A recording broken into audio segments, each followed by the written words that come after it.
जय हिंद। मैं सुनील यादव। यह एमपीपीएससी मेंस 2022 पेपर नंबर 1, क्योंकि हिस्ट्री और ज्योग्राफी वाले सेक्शन का होता है, तो वो पेपर आपके सामने है और इसका लिंक आपको इस वीडियो के साथ में मिल जाएगा, तो पीडीएफ वगैरह आप डाउनलोड कर सकते हैं। पेपर पर एक नजर मार लीजिए किस तरह से आया है। काफी अच्छा पेपर था, टफ पेपर था। ज्योग्राफी वाला सेक्शन फिर भी कह सकते हैं कि थोड़ी सा इजी लगा होगा। हिस्ट्री वाला जो सेक्शन था वो काफी टफ लगा। जिन्होंने हिस्ट्री को काफी अच्छे से तैयार किया होगा और याद भी आ गए होंगे कई पॉइंट्स वगैरह, तो उनको बन गया होगा ये क्वेश्चन पेपर, अच्छा रहोगा। बाकी क्वेश्चन कहना चाहिए कि आसान थे, तो उसके कारण लेंदी हो गया, यानी इतने भी ज्यादा आसान थे कि फिर आराम से लिखने बैठते चले जाओगे। तो वर्ड्स लिमिट को जिन्होंने क्रॉस किया होगा तो बाद में उनको टाइम कम पड़ा होगा। लेंदी पेपर था उस हिसाब से देखा जाए तो। ठीक है, देखते हैं किस टाइप से क्वेश्चन है। 3 मार्कर्स। सौदायिक तथा असौदायिक बना ही नहीं होगा मैक्सिमम लोगों से। स्त्री धन को कहते थे ऐसा वाला धन जो कि किसी महिला को माता पिता पति इत्यादि वगैरह से प्राप्त हो, दहेज के रूप में इत्यादि वगैरह प्राप्त हो, तो उसको कहते थे सौदायिक। जबकि इसके अलावा अन्य सोर्सेस से जो भी धन प्राप्त होता था उसको कहा जाता था असौदायिक। सौदायिक धन को किसी भी स्त्री को किसी भी अपने उत्तराधिकारी को ट्रांसफर करने का, बेचने इत्यादि गिरवी रखने का अधिकार होता था। असौदायिक वगैरह में ऐसा अधिकार नहीं हुआ करता था। तो हालांकि इतना नहीं बताना था, सिर्फ इतना ही बताना था स्त्री धन को 2 प्रकार थे, सौदायिक तथा असौदायिक। माता पिता पति संबंधियों से मिला हुआ जो धन होता है वह सौदायिक है, इसके अलावा बाकी सब असौदायिक। इस टाइप से लिखना था, बट ये माना नहीं हुआ मैक्सिमम लोगों से क्वेश्चन। कौटिल्य के अर्थशास्त्र में कितने प्रकार के 5 संघ राज्यों को लेके, ये भी टफ क्वेश्चन था। उत्तर प्रदेश में स्थित सिंधु सरस्वती सभ्यता के किन्हीं स्थलों का कोई 2 स्थानों के नाम लिखने थे, यहाँ पर कोई 2 स्थान बताइए। तो ये क्वेश्चन था। मुख्य विषय वस्तु ये है कि यमुना नदी के किनारे वाले भी आप यदि नाम लिख देते तो काम बन जाता, तो उस चीज को लेकर के रिसर्च काफी। खिलाफत का अंत किस मंगोल शासक के द्वारा हलाकू, ठीक है। मुगल काल में कबूले शेरशाह सूरी पट्टे वगैरह। सिद्ध साहित्य परंपरा से क्या तात्पर्य होता है। डिंगल तथा पिंगल साहित्य, पिंगल भाषाओं में लिखे गए 7वीं 8वीं शताब्दी में, 6वीं 7वीं शताब्दी में जो साहित्य उसको सिद्ध साहित्य करके कहा जाता है। साधुकड़ी जिसकी भाषा होती है। होली का विद्रोह। भारतीय राष्ट्रीय कांग्रेस ने देशी रियासतों के प्रति पहली बार नीति कब क्लियर करी। तेभागा आंदोलन में कब, तेभागा आंदोलन कब और कहाँ हुआ, 1945-46। बंगाल वाला से भीमबेटका किस वर्ष विश्व धरोहर स्थल, ठीक है 1989 वाला बना लेंगे। कलचुरी काली चौसठ योगिनी मंदिर 11वीं शताब्दी, यश के द्वारा, राजा भोज द्वारा रचित के उद्योग ग्रंथ, ठीक है। सिपाही बहादुर सरकार सीहोर। ठगी प्रथा का दमन किस अंग्रेज अधिकारी ने कब किया, सलीमन जी का नाम लिखना था। बाईजा बाई का संबंध किस राजघराने, तो सिंधिया राजघराने से संबंधित है, ठीक है। अशोक के गुहा लेख पर संक्षिप्त टिप्पणी कीजिए। संगम युगीन समाज, ये जो क्वेश्चन है ये अब आपके 50 वर्ड्स वाले थे, फिर भी आप कह सकते हैं कि हाँ आसान थे।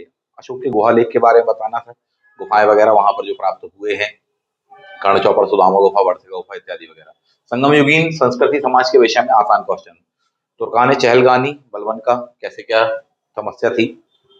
सूफी शब्द को समझाइए। सूफी सफा उससे बना हुआ मुस्लिम साधुओं को कहा जाता मध्यकालीन भारत। इन पॉइंट्स को लेकर के लिखना था।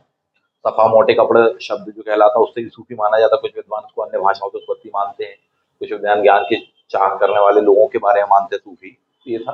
और तो मुस्लिम जो संत होते थे उनके स्थान हुआ करते थे, खानका मजार इत्यादि वगैरह, उन संदर्भों को किया जाता था। मोपल विद्रोह आसान क्वेश्चन था, केरल। दादा भाई नौरोजी ब्रिटिश नीति के बारे में, ठीक है।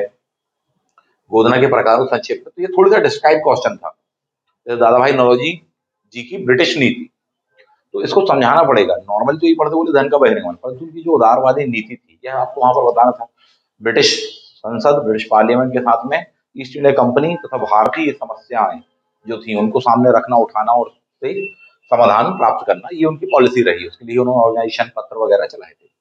गोदना के प्रकारों को संक्षेप में बताना था, सीधे सीधे प्रकार बताने थे। जैसा कि हम सभी जानते हैं जनजाति और ग्रामीण क्षेत्र में महिलाओं के द्वारा, महिला तथा पुरुष दोनों ही परिवेश में गोदना बनवाए जाते हैं, टैटू वगैरह जिनको अपन बोलते हैं। उस विषय वस्तु के बारे में बताना था। सामाजिक जो मान्यताएं होती, धार्मिक मान्यताएं होती, उस संदर्भ में होता, विभिन्न प्रकार की विपत्ति इत्यादि वगैरह सब बचाते हैं। गोदना के प्रकार लिखने थे वहां पर। फॉर एग्जाम्पल गौड़ गोदना लिखना था, भील गोदना लिखना था, बैगा गोदना कहलाता है, उराव गोदना कहलाता है, जटवा गोदना करके कहलाता है। तो ये पॉइंट वहां पर उठाकर लिखने थे। आगे बढ़ जाते हैं। चरण पादुका 14 जनवरी 1931। राष्ट्रकूट वंश पर, ठीक है। गौड़वाना कालीन मध्य प्रदेश के बारे में। अब जैसे यही क्वेश्चन, ये भी थोड़ा सा लेंदी हो जाता क्योंकि बहुत ही आसान क्वेश्चन है। क्या लिखेंगे आप, तो लिखने में बैठ जाएंगे तो फिर वो 50 शब्द को बहुत आराम से पार कर जाएगा, 70-80 शब्द हो जाएंगे। और साफ साफ लिखा रहता है आपकी क्वेश्चन बुकलेट में कि साहब वर्ड लिमिट को क्रॉस नहीं करना है। 11 मार्क्स क्वेश्चन, 200 वर्ड्स में इनको लिखना है। नालंदा विहार पर टिप्पणी आसान था, पल्लवकालीन कला पर ये फिर भी ठीक ठाक था, पर इसको लिखा जाए तो ये ज्यादा आसान है। शिवाजी जी के राजनीतिक आदर्श क्या थे, वर्णन कीजिए। ब्रिटिश शासन के आर्थिक प्रभाव, तो ये ज्यादा आसान क्वेश्चन था। एक टफ क्वेश्चन है, एक उसके कंपैरेटिवली आसान है। हिंदू कोडविल टफ हो जाएगा, सांची वाला आसान हो जाएगा। जंगल सत्याग्रह आसान रहेगा। रियासतों के भारत में विलय, ये दोनों ही आसान आपके आ जाएंगे। महाराजा वेंकटरमन के प्रशासन सुधार, टफ क्वेश्चन है अपने आप में। अवंती बाई वाला क्वेश्चन जो दिया हुआ वो फिर भी आसान क्वेश्चन है, कि उनकी स्वाधीनता संग्राम में क्या भूमिका थी। जागरण ज्वालामुखी तीनों उदाहरण कोई से भी लिख देंगे, विसुवियस, माउंट एटना इत्यादि वगैरह। भारत वाला लिख देंगे। भूमध्यरेखीय प्रदेश में किस प्रकार की वर्षा होती है, संवहनी वर्षा। सर्वाधिक वर्षा वाले स्थान का नाम बताइए। अग्नि चट्टानों के तीनों नाम बताइए। भारत में तांबा भंडार वाले। 3 राज्यों के नाम। प्रदेश के वनों के 3 प्रकार की, कानन घाटी कोयला क्षेत्र छिंदवाड़ा वाले, सिवनी वाले, उसकी बात हो रही है। 2 जिलों के नाम जहां पवन ऊर्जा की क्षमता सर्वाधिक है, ठीक है। भूमिगत जल के पुनर्भरण के 3 प्रमुख स्रोत क्या हैं, सीधा सीधा इनको लिखना था। National disaster management authority. आपदाओं के समय संचार के वैकल्पिक साधन क्या होते हैं, इस विषय वस्तु के बारे में लिखना था। चाहे सैटेलाइट फोन वगैरह हो, रेडियो वगैरह हो, तथा अन्य माध्यम वगैरह हो, उनके बारे में लिख सकते हैं। सुदूर संवेदन कितने प्रकार के प्लेटफॉर्म होते हैं, ये टफ क्वेश्चन था थोड़ी सा।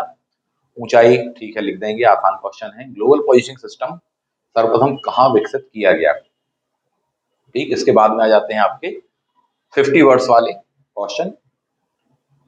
तिब्बत के पठार पर लघु टिप्पणी लिखिए साहब जी, ठीक है। भूकंपी तरंगों के प्रकार लिखिए, PSL, जेट स्ट्रीम।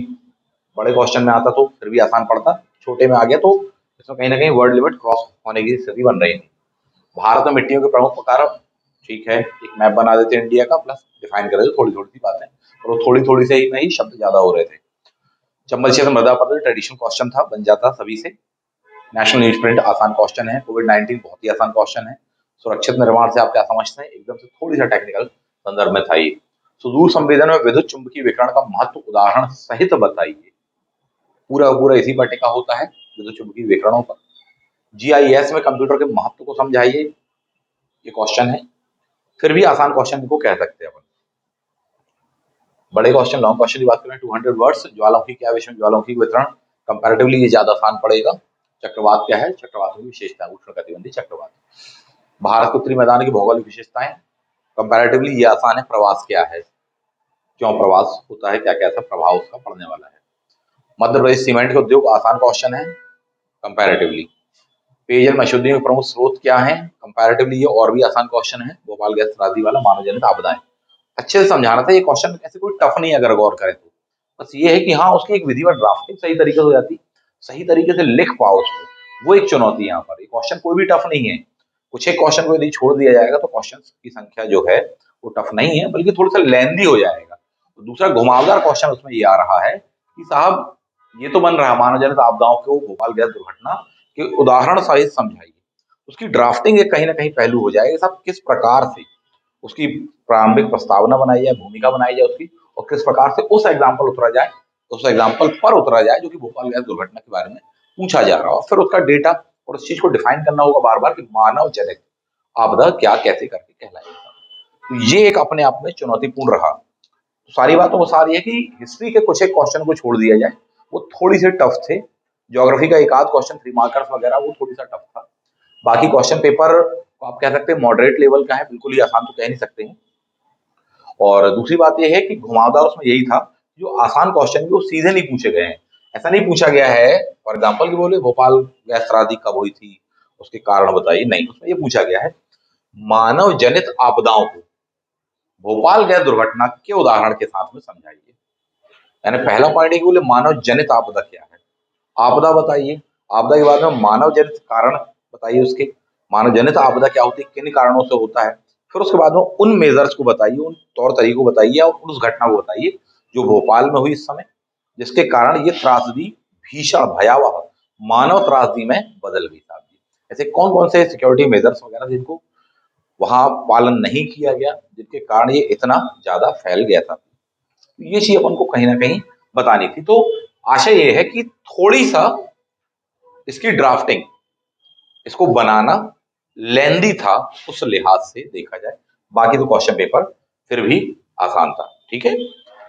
आशा करता हूँ आप सभी लोगों के लिए हेल्पफुल होगा। जैसा भी आपको पेपर लगा होगा कमेंट बॉक्स में इस विषय वस्तु के बारे में जरूर बताइएगा।